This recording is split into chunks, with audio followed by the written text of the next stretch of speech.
पाकिस्तान ने ना सियाचिन पर कब्जा कर लिया। अब इंडियन आर्मी भेजी सियाचिन पे, जो गया उनको ठंडा मार दिया, क्योंकि जिस कपड़े की जरूरत है ये कपड़ा हमारे पास अवेलेबल नहीं है। अगर पता चल जाए, एक बार पाकिस्तान ने ना 1984 में सियाचिन पर कब्जा कर लिया। 1984 में कहां कब्जा कर लिया? सियाचिन में कब्जा कर लिया। अब हो गया आफत। यहां का टेम्परेचर होता है -60 डिग्री सेल्सियस। कितना डिग्री? ऐसे थूकिएगा ना तो थूक जमीन पे गिरने से पहले जम जाता है, यानी अगर किसी को थूक दीजिएगा तो उसको चोट लगेगा, इतना ज्यादा ठंड पड़ता है। 20 सीटी लगाइएगा कुकर में तो आलू गलता है, या 20 सीटी में आलू गायब हो जाएगा खत्म हो जाएगा 20 सीटी में। हाँ, 20 सीटी में क्या गलता है? आलू। वहां पानी होता ही नहीं है, खौलाना पड़ता है पानी के लिए। यहाँ पे इतना ठंड में कोई लड़ाई कैसे लड़ेगा? और उसमें पूरी क्या होती है? बर्फ जमी रहती है। अब -60 डिग्री सेल्सियस। अब पाकिस्तानिया जाके वहां कब्जा कर लिया। हम लोग को पता कैसे चला? पता है, कुछ पर्वतारोही आए थे सब भारत में चढ़ने के लिए पहाड़ के, तो उनके पास कुछ नक्शा था, तो उन्होंने कहा कि अभी हम पाकिस्तान से भी परमिशन लेके आए हैं, उन्होंने भी हमें परमिशन दे दिया है सियाचिन पे चढ़ने के लिए। तो इंडियन आर्मी कोई गिरी चोट्टा कोई कहा, सियाचिन पे चढ़ने के लिए परमिशन तुम पाकिस्तान से लाया है? तो भारतीय सेना जो थी समझदार थी, रिएक्ट नहीं की। समझदार आदमी रिएक्ट नहीं करता, देखिएगा ना, जो समझदार रहेगा ना उसके काम लायक चीज रहेगा तो उसमें सबसे कम रिएक्ट करेगा, ताकि आपको आभास ना होने दे। अच्छा कहा ठीक है पाकिस्तान से लिए, नक्शा देखा, एगो फोटोकॉपी करा के रख लिया। अब उसको बता देते तो पाकिस्तान में बोलता कि आपका नहीं है का हो, इंडियन आर्मी पूरी तरह हड़क गई थी। अब भारत ने सोचा कि बाप रे बाप, इस ससुरा पीओके ले गया, अक्साई चीन ले गया, चढ़ गया किस पे? सियाचिन पे। अब इंडियन आर्मी भेजी सियाचिन पे रेकी करने के लिए, मतलब जासूसी करने के लिए। जो गया उनको ठंडा मार दिया, वापस आए लोग। उन लोग पता चला कि यहां लड़ना असंभव है, क्योंकि जिस कपड़े की जरूरत है -60 डिग्री सेल्सियस का कपड़ा, यह कपड़ा हमारे पास अवेलेबल नहीं है।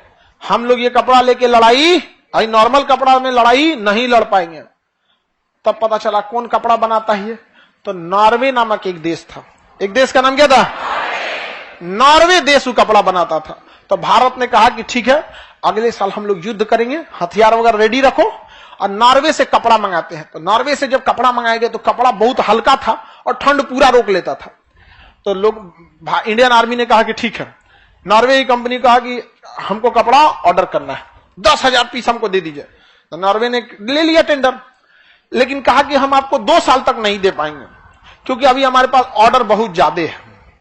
तो भाई किसी कंपनी के पास ऑर्डर ज्यादा रहता है। इंडियन आर्मी ने रिक्वेस्ट कहा कि हमको अर्जेंट बेसिस में चाहिए, हमको दे दीजिए। तो उसने कहा कि देखिए, हमें जो पहला भी ऑर्डर आया ना वो भी अर्जेंट बेसिस का है, पाकिस्तान का। तो इंडियन आर्मी यहाँ पे ये कौन सी कर दिया रे तुम यहाँ? अब तो पगला गए हम लोग, क्योंकि उसके पास कपड़े पहले से थे उसके पास, और एक्स्ट्रा मंगा रहा था कौन? पाकिस्तान। अब इंडियन आर्मी कही कि 1 साल अगर रुकेंगे ना तो पहले ऑर्डर किसको मिलेगा? पाकिस्तान को। सियाचिन हाथ से निकल जाएगा। इंडियन आर्मी अपने जवानों को बुलाई जो सबसे सशक्त थे, और पूछी कि देखिए, हमारे पास ये हकीकत है कि जिन कपड़े हमारे पास है उसमें हम लोग सरवाइव करना बड़ा मुश्किल है, यानी अगर जाएंगे 10 लोग तो 5 आदमी तो बीमार पड़ जाएंगे ठंड से। क्या आप लड़ सकते हैं? स्थिति ऐसी है कि अगली साल नामुमकिन हो जाएगा। तो इंडियन आर्मी के जवानों ने कहा कि हम बिल्कुल लड़ेंगे, इसी कपड़ों में लड़ेंगे, और आगे से चढ़ाई कर देते हैं। तो 1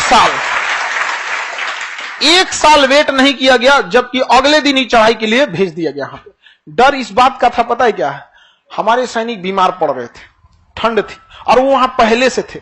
अगर पता चल जाता कि इंडियन आर्मी जा रही है तो फिर उनको लिए जीतना एकदम इजी था, क्योंकि पहले से स्टैंड लिया था, मार देते यहाँ पे, और कुछ नहीं करना, बम का गोला मारते, बर्फ गिरता, भूस्खलन होता, पूरा पहाड़े घसक जाता वहां पे। तो इंडियन आर्मी करे तो क्या?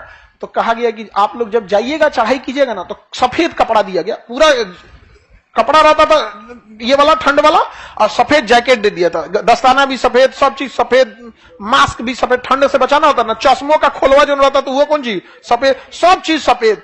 और चलते तो लोग बर्फ में सफेद, तो पता ही नहीं चलता था, दिख भी नहीं करता था यहाँ पे।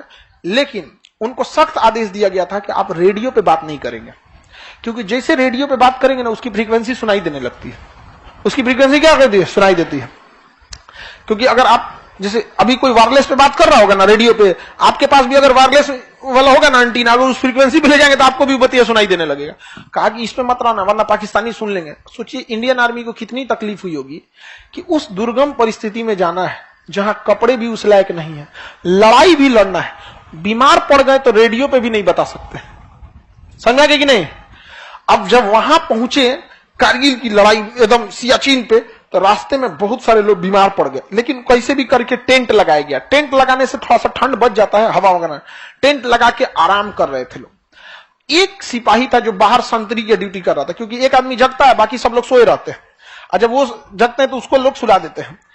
रात 2 बजा ना, तो उसमें एक चुनमन पांडे था, हाँ चुनुन पांडे, जो संतरी का ड्यूटी कर रहा था। उसको अचानक से दिखाई दिया ना कुछ सैनिक आ रहे हैं। अब करे क्या करे, कुछ सैनिक आ रहे हैं, तो देखा कि कुछ सैनिक आ रहे हैं, तो सोचा उठाने के लिए, तब तक देखा कि उधर से सैनिक फायरिंग पोजीशन पे हैं। तो इधर से चुनमुन पांडे ने क्या कर दिया, गोली चला दिया। और जब गोली चलाया तो उधर से भी क्या चलने लगी, गोली चलने लगी। गोली चलने लगी तो इसने जो निशाना लगाया था सटीक लगाया था, और इस निशाने से मारा, उधर 3-4 ठो मर गया। और उधर से भी गोली चलने लगी, तो गोलीबारी की आवाज सुन के ये लोग जग गए। और तब तक जब देखे लोग तो तब तक इनको गोली लग चुकी थी, शहीद हो चुके थे, और गोली चलाइए रहे थे। तब तक ये लोग उठ के, और जो पाकिस्तानी उधर से आ रहे थे सबको मार के धड़धड़ा के नाच दिया। सब पाकिस्तानी वहां क्या हो गया, सब मर गया सब। अब जब पाकिस्तानी मर गया तो ये लोग को डबल खुशी थी, कपड़वा मिल गया। समझा तो नहीं, ठंडा में कांप रहे थे यहाँ पे, समझ में आ गया कि नहीं। जबकि एक हमारा जवान क्या हो गया, शहीद हो गया। लेकिन सोचिए अगर वो लोग गोली चला देता और शहीद हो जाता तो इन लोग को सोए में आके गोली मार देता सब। अब इसने कितना समझदारी किया, धड़धड़ा के गोली चलाया कि भाई उठाए से अच्छा गोलियां क्या वजह से तो उठबे करेंगे। धड़धड़ा के मार दिया, सारे पाकिस्तानी क्या हो गए, सब मर गए सब। शहीद कौन जी, मर गए सब। हम पाकिस्तानी क्या हो गया, मर गया। भारतीय सेना ने उसका क्या कर दिया, कपड़ा पहन लिया, उघारे फेंक दिया, भाग ऐसे छोटा। उनको दफना दिया गया। इंडियन आर्मी चाहे जितने भी पाकिस्तानी मारे जाते हैं, हम लोग उनको दफनाते हैं, और बाकायदा जो इस्लामिक परंपरा है उस विधि से हम लोग क्या करते हैं, दफनाते हैं। देखिए लड़ाई अपने जगह पे है, संस्कार अपने जगह पे होता चाहिए। आप देखिएगा महाभारत और रामायण में जितनी लड़ाइयां हुई हैं लंका में, उससे ज्यादा खून खराबा तो कहीं नहीं हुआ, लेकिन संस्कार की हानि आप कभी नहीं देखिएगा। मरने के बाद ऐसा नहीं हो गया कि कहीं संस्कार विहीनता हुई थी। तो हम अभी भी उस परंपरा को, उसको दफना दिया गया। अब पाकिस्तान वाले जो थे सब, उन सबको लगा कि भाई उनकी आर्मी तो पहुंच चुकी है यहां पर, अब ये लोग रेडियो ऑन कैसे करें, यहां पे इतनी बड़ी जीत हो गई थी, बताइयो नहीं पाए लोग कि भाई कपड़ा मिल गया हमको। तब तक उधर पाकिस्तानी हेलीकॉप्टर आया खाना पहुंचाने के लिए। क्या पहुंचाने के लिए, खाना। अरे छोटा कहीं का यहाँ खाना वाला चल गया।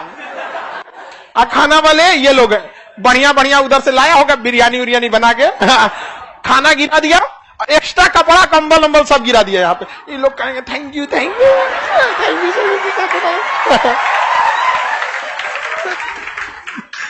पूरा गिरा दिया कपड़ा। अब ये लोग रेडियो चालू किए इंडियन आर्मी को, बेस कमांड को, कि 2-4 और एक आध बटालियन भेजिए, हम लोग यहाँ कपड़ा का इंतजाम कर लिए हैं। अब ये लोग रेडियो का कुछ ने दुकान खुलल है क्या, यहाँ कोनो चीज का दुकान ना खुलल है, आसपास खाली बर्फ दिख रहा है। यहाँ पे मार दिए लोग पाकिस्तानियों का, उसको उघारे रखे उधर। तो बेस वाले का कोई बात नहीं, अपना वाला कपड़ा पहना दो, अपना पहना दो। यहाँ पे तूने नॉर्मल कपड़ा था वो पहना के दफना दिया गया यहाँ पे। तो आर्मी कमांडर जो देखिए, जो बेस में रहता है उसको थोड़ा माइंड अस्थिर रहता है, लेकिन जो फ्रंट पे लड़ रहा है उसका तो गुस्सा 7वां आसमान पे रहता करे, उघारे दफनाएंगे हम यहाँ पे। ना ना देखो ऐसा नहीं, तुम्हें जितना गोली मार दे तुम मार लो, संस्कार के साथ नहीं। जितना गोली मारना है गोली मार के मच्छरदानी बना दो, लेकिन उघारे नहीं। संस्कार रहना चाहिए, समझा कि नहीं, संस्कार विहीनता नहीं। तो इंडियन आर्मी ने धज्जी उड़ा दिया, सेना आ गई यहाँ पे, कपड़ा उपड़ा आ गया यहाँ पे, खाना वाना आ गया यहाँ पे, सब आ गया। और उसके बाद से इंडियन आर्मी नॉर्वे को फोन की, बढ़िया कपड़ा है जी आपका। गरा कि कैसे पता, आप देखे जो ऑर्डर दिए थे ना, यहाँ ऑर्डर मिल चुका है यहाँ पे। अब पाकिस्तान, अब इंडियन आर्मी का क्या हो गया, कब्जा हो गया। अब पाकिस्तान वाले आएंगे सब, अब दूर से गरिया